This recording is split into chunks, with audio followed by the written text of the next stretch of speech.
முருகன் கையில் வேல் இருக்கு தெரியுமா? அது முன்வினையை அகற்றிவிடும் புரியுமா? முருகன் கையில் வேல் இருக்கு தெரியுமா? அது முன்வினையை அகற்றிவிடும் புரியுமா? வேலை வணங்கி வந்தால் கிடைக்கும் பலன் கொஞ்சமா? தாளை பணிந்து விட்டால் விதியும் நம்மை மிஞ்சுமா? வேலை வணங்கி வந்தால் கிடைக்கும் பலன் கொஞ்சமா?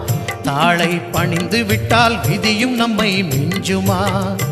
அந்த முருகன் கையில் வேல் இருக்கு தெரியுமா? அது முன்வினையை அகற்றிவிடும் புரியுமா?